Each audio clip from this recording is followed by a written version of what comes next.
Now that you have some arrow function experience, I do want to spend one more video talking about them, as there are some important differences between ES5 functions and arrow functions, aside from just the syntax changes. So to explore that, we'll create one more new file in the playground folder, and in the next video, we'll get back to React. So right here, we can make that new file, ES6 arrow function 2.js, and in here we're just going to go through a few more examples looking at some of the details of arrow functions. Before we write any code, let's go ahead and switch Babel over to this file.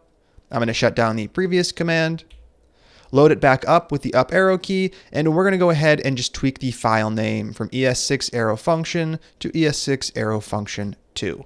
Excellent. Now, once Babel is up and running, we can switch back into the browser and we can head back over to Visual Studio Code. Now, there are two things I want to talk about, two very important changes. The first one involves the arguments object. The arguments object is no longer bound with arrow functions. That means if you try to access arguments, it is not going to work, and we'll explore an example of that in a second. The second important thing I want to talk about is the this keyword. The this keyword is also no longer bound with arrow functions. So we're going to run through an example of each of these. We'll start off with an ES5 function that actually uses the tool, and then we'll explore how that goes away with arrow functions. So to kick things off, we're going to make a const called add, and we're going to define a very simple ES5 function. It's going to be an anonymous function. We're going to have a couple of arguments passed in, and for our purposes, we could just set it up to be A and B. And then we're going to use A and B down below. Return A plus B. Nothing earth-shattering here. If we go ahead and console.log, the return value from calling add with 55 and 1, we can be pretty sure that we're going to see 56 over in the console, and if I save the file, that is exactly what happens.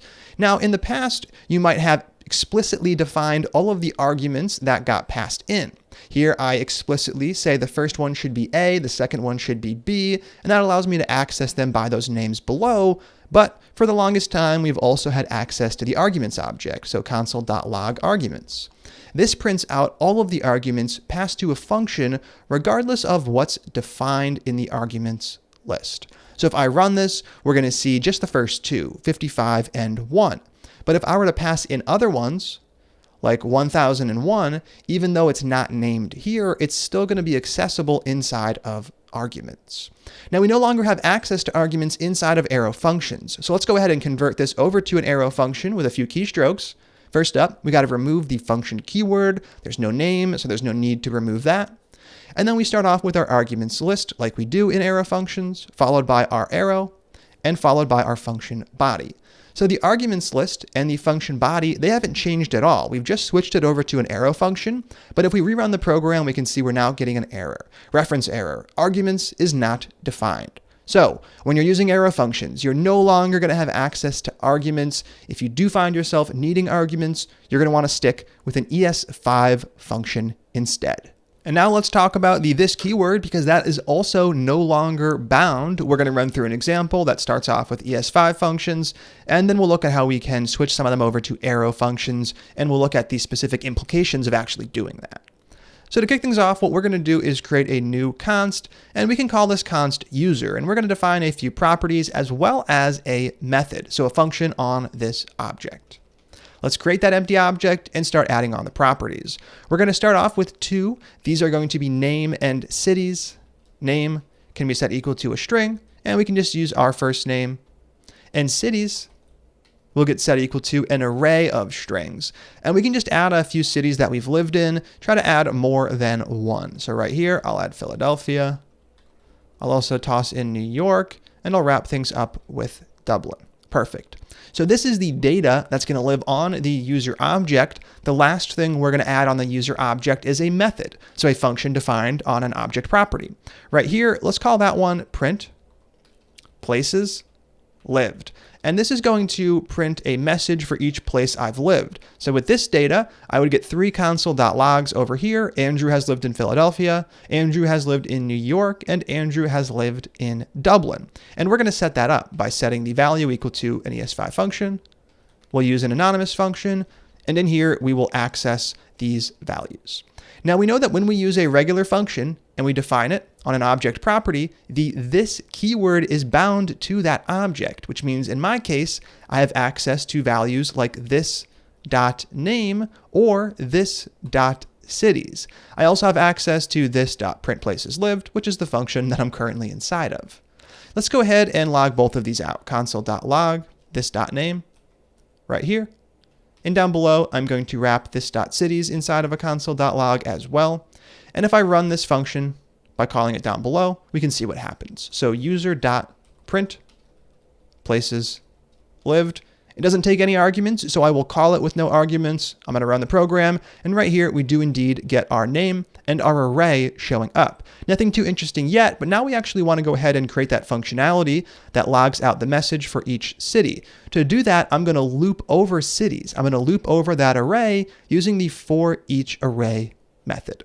So we can add that down below, and I'm going to leave the console log calls in place for a second. That is going to be this.cities, that is our array. We already know it exists. We just used it here. Then we're going to access the for each array method, and for each takes a function as its one and only argument. This function is going to get called one time for every item in the array, and it's going to get called with a single argument, which is that array item. So in our case, this function will get called 3 times, first up with the string Philadelphia, second with the string New York, and finally with the string Dublin. I'm going to call that argument city so we can actually work on printing our message. Right here, we can go ahead and do that. Console.log. We'll start off with the name, this.name. Then we'll concatenate on a little string. We'll add a space. So it'll say Andrew has lived in, followed by a closing space. And we'll concatenate on the particular city we happen to be looping over, which is accessible via the city variable. Perfect. Now we can go ahead and run the program and see what happens. And if we do, we're going to notice that the program crashes. We get a type error. Cannot read property name of undefined. That is coming from right here where we try to access it in our console.log.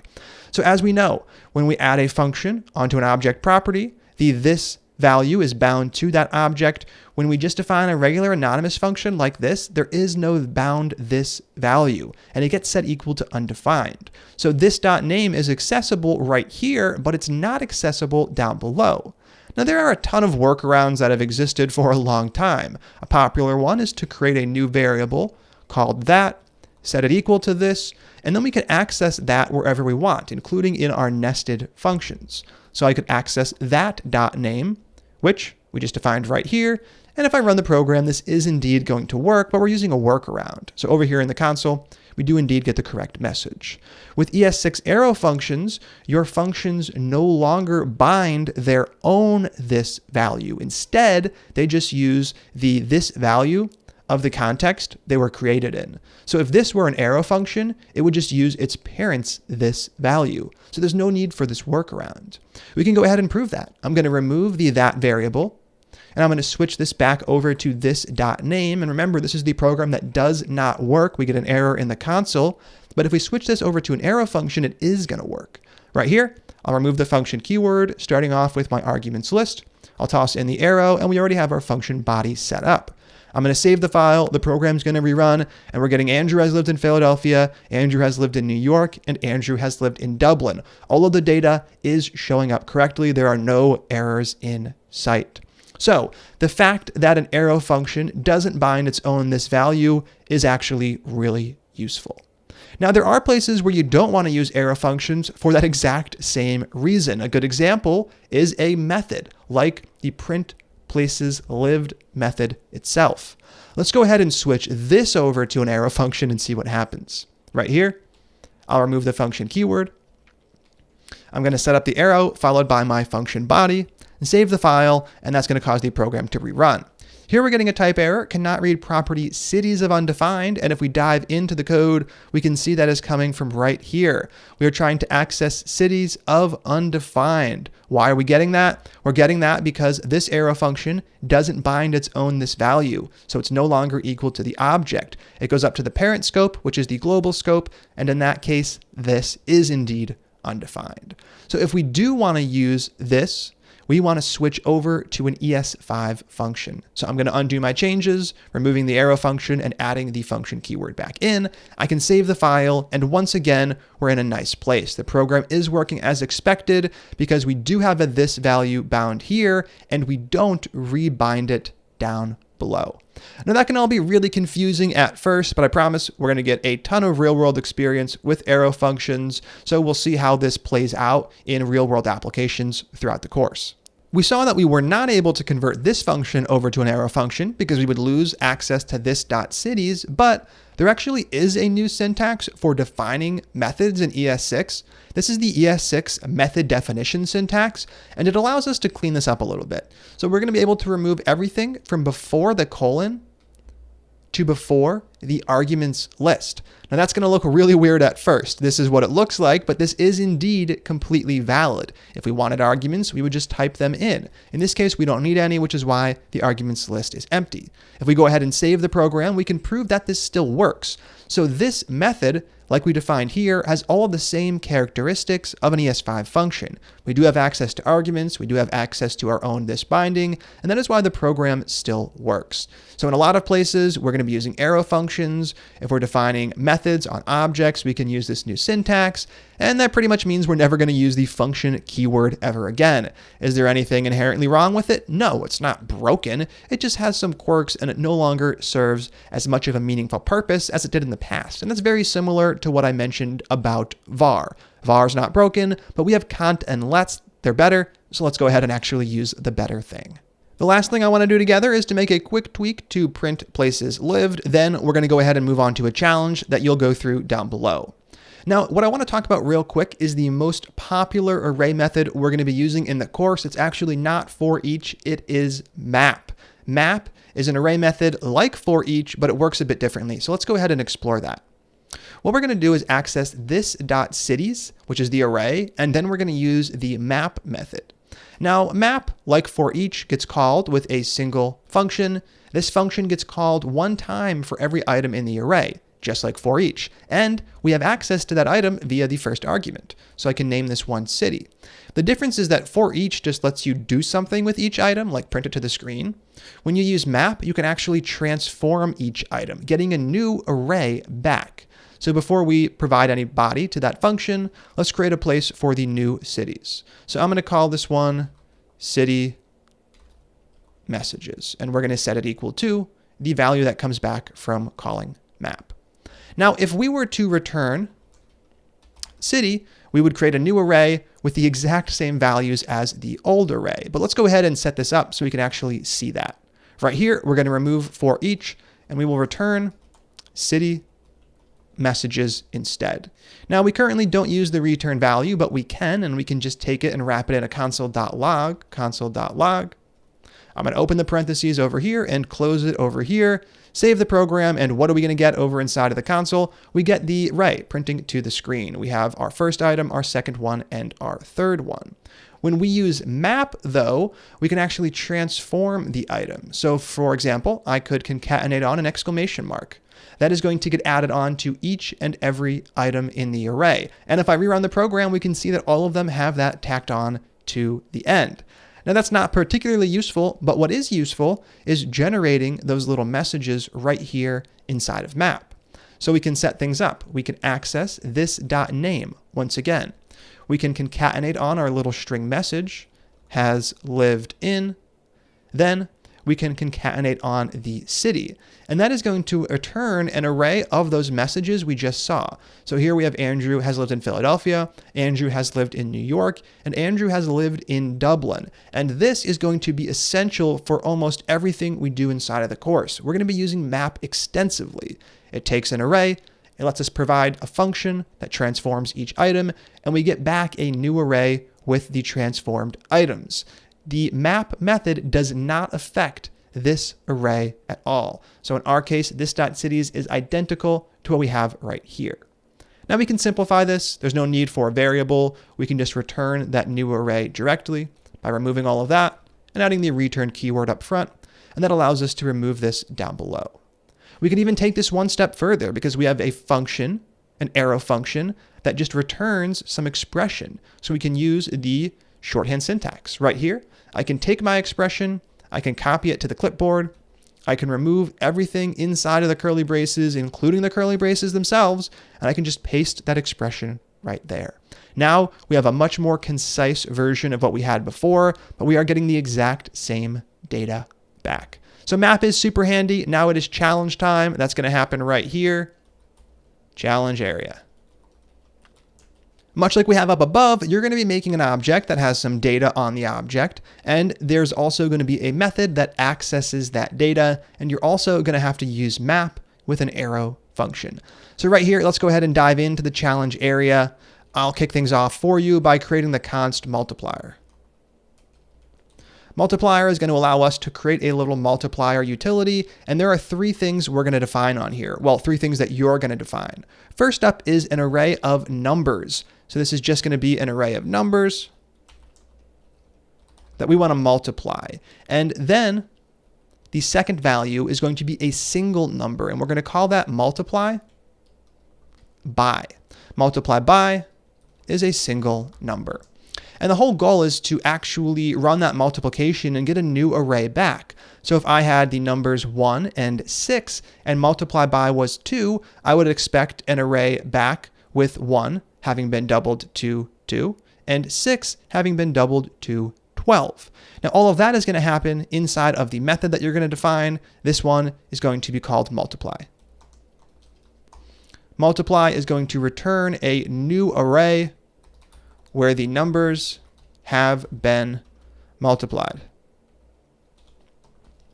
And obviously we're multiplying the numbers by the multiply by variable. And you're going to use map to get that done. So you're going to iterate over all the numbers, and instead of creating some sort of string that gets returned, you're just going to add your math expression right there, multiplying the individual number, in this case it's a city, by the actual multiply by value.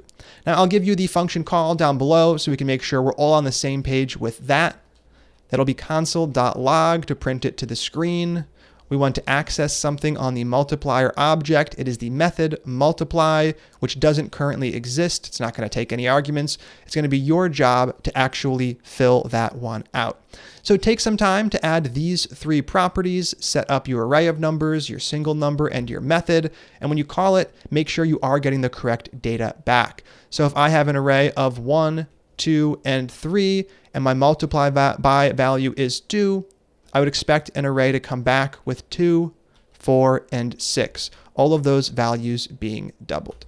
So take some time to knock that out, test your work, ensure the correct thing shows up, and when you're done, you can go ahead and click play. All right, hopefully you were able to get that done without too much trouble. I'm going to kick things off by creating the numbers array, and we can toss some test data inside of there. I'm going to use 10, 20, and 30. Next up is multiply by. So multiply by is going to be a single number. I'm going to multiply all of these numbers by 3. And the last thing we have to define is multiply itself. Now up here we learned that we can use the new ES6 method definition syntax. So I will set up multiply. I will provide my arguments list. It takes none. I will provide my function body. And inside of here, we are going to return a brand new array. So I'm going to return, and the array I want to modify is this dot numbers. I want to use map to take each number and tweak it, multiplying it by the multiply by value. To do that, I'm going to set up my arrow function. Inside of here, the arrow function is going to take the argument, the individual item in the array. I can call that a number. You could have called it anything you liked. The details like argument names aren't important for the challenge. It's the big picture that's important. Now right here, we're going to set up our arrow in arrow function, and we could go ahead and open up a function body and return a value, but we're just going to be returning a value directly so we can use the concise syntax. Right after the arrow, what are we going to type? Well, we are going to take number.